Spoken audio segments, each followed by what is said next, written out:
Is there anything better than fresh tiramisu?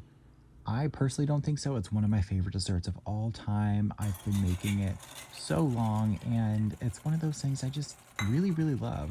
It's honestly pretty simple because it's just beaten eggs with sugar, and then you add in your mascarpone and some vanilla whipped cream if you want.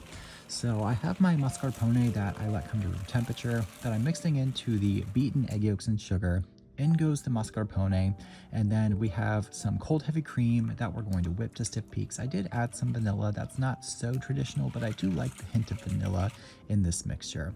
So you want to fold your freshly whipped cream into the mascarpone mixture, and that's it for this filling. It's really that simple. Now when it comes to the Ladyfingers, we have an espresso mixture that we're going to dip them in.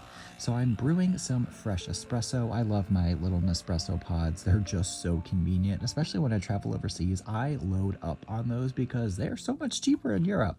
So I'm mixing in, you can use dark rum or Marsala wine traditionally. You just want to dunk your Ladyfingers in about 1 to 2 seconds, not too long so they don't get too soggy, but at least a second or two so they do absorb a lot of that flavor. And then I'm just lining my 8x8 dish with the Ladyfingers however they work out. I'm very OCD, so I like to make it look really, really neat and even.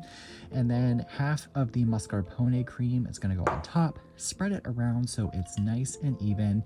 And then you just repeat this one more time with some more Ladyfingers and some more cream. So I'm going to dip my Ladyfingers and line them up on top of that gorgeous mascarpone filling. And I wound up with a half a Ladyfinger left over, so you can bet I dunked that in that espresso and it was just delicious. So the rest of the mascarpone is going to go on top. There's just something so relaxing and soothing about smoothing this gorgeous cream over top. And of course, this is tiramisu, so we got to get some cocoa powder dusted on top. Liberally dust on top, cover that whole surface. You don't want to leave any of that cream peeking through. That cocoa powder just adds that really something special on top when you dive into this later on. You want to cover this with plastic and let it chill at least for a few hours, just so everything can set up and the Ladyfingers can soften a bit, and the result is something out of a dream. One of my favorite desserts of all time. The recipe is in the description if you'd like to make this at home.